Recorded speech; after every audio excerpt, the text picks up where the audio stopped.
Hello everyone, my name is Janeffa Perkins and I'm a health and life coach, and I work with professional women of color who are battling chronic illness and who seek to reclaim their lives and live with joy and positivity, and I help them do so by helping them to use their skills, their talents, their energies in the best way possible, or to use them wisely so that they can do so, live their lives with joy and positivity.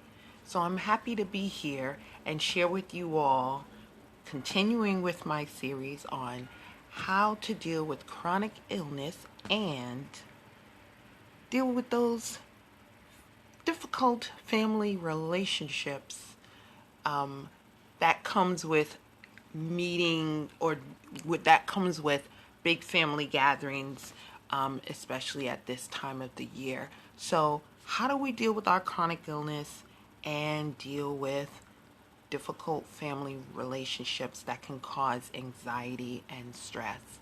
So I'm just glad to be here to just offer some tips on how one can manage their mind, their thoughts, and in turn their emotions. And for us who battle with chronic illness, our emotional state can affect our physical state. And I don't know about you, but I'm going to speak for myself. When I have been emotionally triggered, if I don't nip it in the bud, then it can cascade and turn into a true physical event of pain the next day, and sometimes the day after. And so as a life coach, it has been transformative for me to get coaching. Getting the coaching that I needed encouraged me to become a life coach, because I recognize that getting control of my thoughts had a direct effect on how I was affected physically, and it helped in reducing my pain. So I'm really excited to share these tips with you all. So let's say you find yourself in a situation, I know I have, where we encounter someone who makes us highly angry, enraged even, that uncle, that sister, that brother, sometimes even our parents, right? We love them dearly, but they trigger us, and we feel like we find ourselves in a very reactive state, and we feel like they made us angry. They made us want to rip their head off, or as I used to say, want to knock their block off, right? But I recognize for me that I had to examine, okay, but in that moment, what really made me so enraged with them, or made me want to knock their block off, so to speak, right? Was it really them? Or was it my thoughts about what maybe they said, or maybe what they did? Was it my thoughts that really caused me to now be reactionary and wanted to knock their block off, so to speak, right? And so just recently, I was triggered.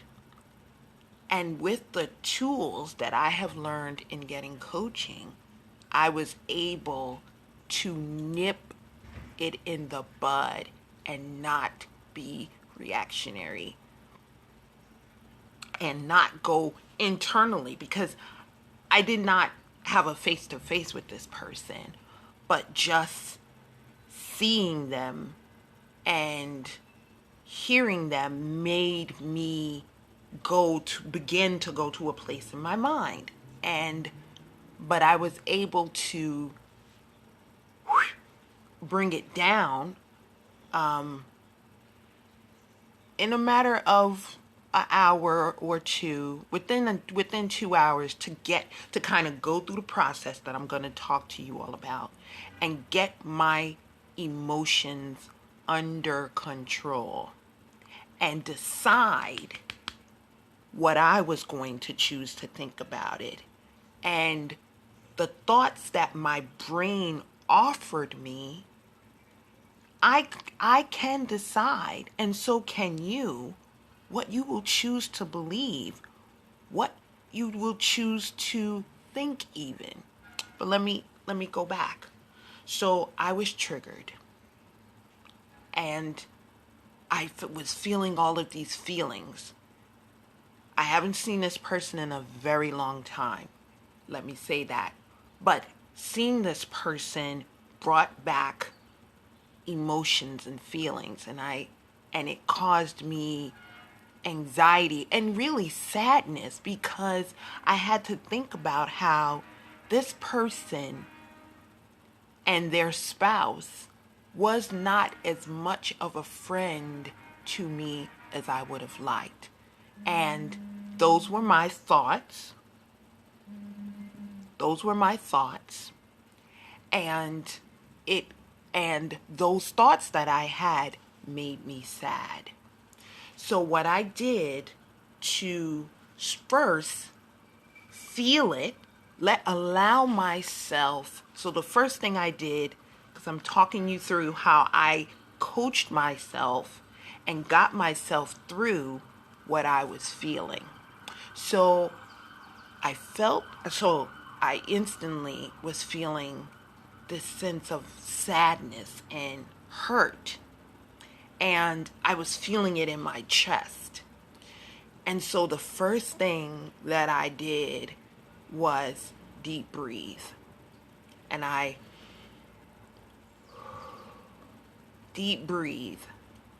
And I closed my eyes. And I just let myself feel and gave myself the space and the grace to feel what I was feeling. Because a lot of times, for whatever the reason, right? We're not gonna judge ourselves. We're not gonna be hard on ourselves. But a lot of times, the reason why feelings get bottled up, and then when they come back up, we're like, "What's this? Why am I even feeling this? That was how long ago?" Because at the time, we didn't, for whatever the reason, allow ourselves to feel what the feelings were. A lot of times our lives have trained us. Feelings, negative feelings, bad. I don't want to feel them. I don't want to sit with them, because if I really feel it and identify it and feel it for what it really is, I'm going to be depressed, and I'm going to get into a deep depression, and I'm not going to be able to get out of it. And I don't want to feel that way. So we push it down. We push it down. And to help us push it down, I know that this has been a reality for me. We'll eat, we'll overeat, we'll overdrink, or engage in whatever it is that helps us not to feel the feelings that we're feeling, right? So we push them down. And really pushing them down, my coach uses this analogy, and I think it's so good. It's like if you're in the water and you try and push down a beach ball. It takes a lot of effort to hold that ball underwater. You'll get tired before the ball does, so to speak. You can't hold it down. It's always going to pop back up. It takes too much energy to hold it down. And you give up and it just pops up somewhere else. So the same thing with us.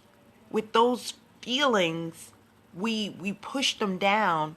And so we may push them down for a while, but they pop back up. And a lot of times when we're feeling them years later, we're like, why are we even feeling them? It's because we never allowed ourselves to really feel them and experience them so that they can go on their merry way. So for me, I never gave myself the space and allowance to feel what I felt from the events that took place with this person. And it came back up. Now, granted, that was over 20 years ago, but it came back up. And now I had the awareness to go, oh, okay.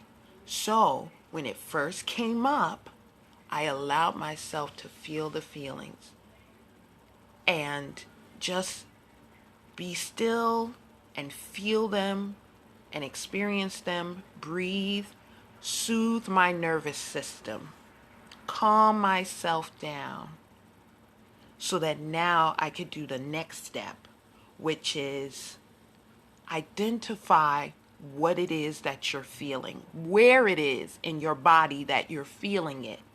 Are you feeling it in your chest? Are you feeling it in your stomach?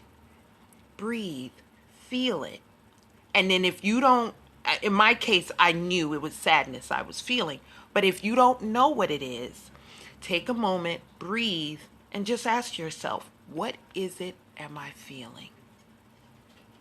For some of us, it'll come up sooner than others. But just be patient with yourself and feel it. And ask it again. Be patient with yourself. What is this? What is it I'm feeling? If it's anger, if it's sadness, if it's fear, and you don't know why, ask yourself why. And the answers usually will come. Maybe for some of us it may take a little longer, but just sit with it and feel it.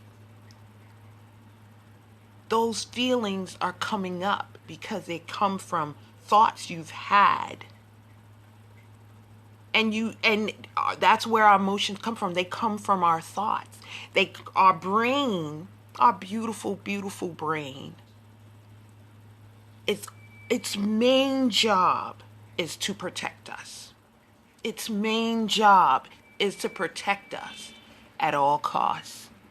So when you're triggered by something emotionally, or when you're trying something new, like going for that new job, or in my case, you start a business, or, oh no, I'm encountering that individual that they trigger me, right? In this instance, whatever it is, your brain will offer you thoughts to protect you because that's its job.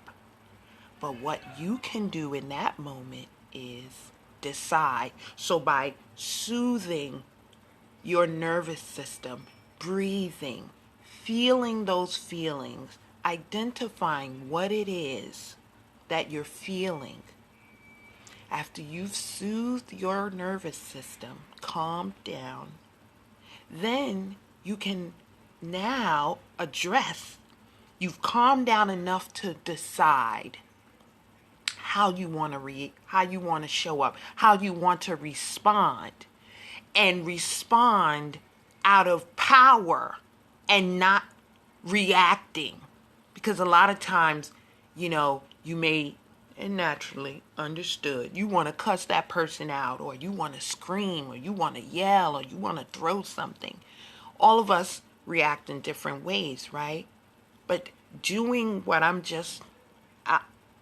breaking down for you gives you time, because now you've soothed your nervous system. You now can decide what thoughts you want to think and how you want to respond. Or if you will even respond at all. Because sometimes you don't have to. You can just choose to walk away. But you get to choose. And it puts you in a place of empowerment. You don't have to feel like a victim. It puts you in a place of power where you get to choose how you want to respond.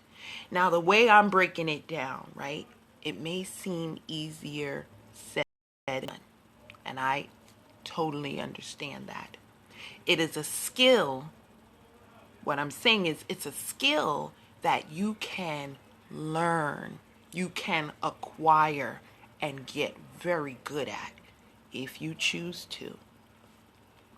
And so you can find, as I did, that when you get control over your thoughts, you get control over your emotions, and you can find that you can get a better handle on your pain, depending on your chronic illness. I know in doing the research and studying my own chronic illness, I know for me, my emotional state can have has had and does have a direct correlation, connection with how my body will feel. And I can feel it quickly. And many of us do. Even when you don't have a chronic illness, you find you have a headache, your heart is beating fast. You, right? And what I'm describing to you is that I'm not saying you'll never be triggered and that you will always feel better. All I'm saying is, no, you will be triggered, because my coach, myself, we use these tools and we're always using them. Why? Because life happens. Life in this world can be hard. Life in this world can bring tears and pain, right? It can be 50-50, sometimes more, sometimes less, right? But life is going to bring the challenges. The circumstances of your life will be what they will be. But what I'm emphasizing is you get to choose what you will think about it. Before I end, I got to say this. And I was saying this to a friend earlier. Nelson Mandela. And you talk to people, you hear stories of Holocaust survivors and people like someone like Nelson Mandela. They were under extreme hardship. They were imprisoned. They were oppressed. Yet they, despite their circumstances, as arduous, as difficult as their circumstances were, which is undeniable, they chose to not be bitter, to not strike out at their opposers. And their opposers, as hard as they tried, were not able to break their spirit. Why? Because they recognized that despite their circumstances, they can choose what they will think. They chose to stay in their power and be mindful of their thoughts. Now, granted, faith played a great part of it, right? But at the end of the day, you still get to choose what you will think. And that's how you stay in your power. So, bringing it all home, what I want to impress upon you is, despite the circumstance of having a chronic illness, you can traverse, you can deal with the circumstances of your life, whether it be the chronic illness itself and the symptoms that it brings and the doctors and your family and right? That crazy family member that drives you nuts. You know, you go to the family gathering and people expected you to be able to show up and be laugh and bubbly and and you should cook, and you should help. And despite all of that, you always get to choose what you will think. And despite whatever the circumstance, your brain may offer you all kinds of thoughts to keep you safe, but you get to choose whether you will believe and accept what your brain offers you. You can say, you know what? I appreciate brain, and you might think I'm being funny, but I'm not. I appreciate what you're offering me, but I choose to believe something else, whatever that is. I choose to believe I'm powerful. I choose to believe that I can go start that new job. I choose to believe I can start that new business. I choose to believe that I am beautiful, that I'm strong, that I am resilient, despite what said family members may say. You can be and create and think whatever it is you want, and be positive and be joyful about your life despite the circumstances. Now, if this is all new for you and you feel like, what? But it doesn't, but it's something that you feel like, wow, I want to learn to do that. I don't know how I'm going to do it, but I want to know that. I want to learn that. Please reach out to me. Go to my website at Janeffa, Jane, F as in Frank, A, Perkins, Perkins, coaching.com. There I have a self-acceptance guide. So if you choose to join my community, you give your email address and your name, and then we will make sure to send you our the self-acceptance guide that's a free resource that I've created for ones who are thinking about doing that important mind work so that they can create space and create a path of self-acceptance and creating the life they want for themselves, despite their chronic illness or despite whatever the circumstances are in your life. You can do that. I have that free guide. You let me know you want it, and we will get that out to you. And if you think that you would like to work with me, please go to my website, download that guide, and schedule a 15-minute discovery call, and let's get you on the path to creating the life that you so richly deserve, despite whatever the circumstances are in your life. And as a woman with chronic illness, you can have the life you want. Let's get about helping you to do that. So I'm so happy that I got to share these tips with you. Please be safe and be safe and travel safely wherever you're going today and tomorrow. I'll be here on IG Live tomorrow and Friday sharing more tips on how to deal with chronic illness, and I'll have a couple more topics for you all to share. But until then, take good care.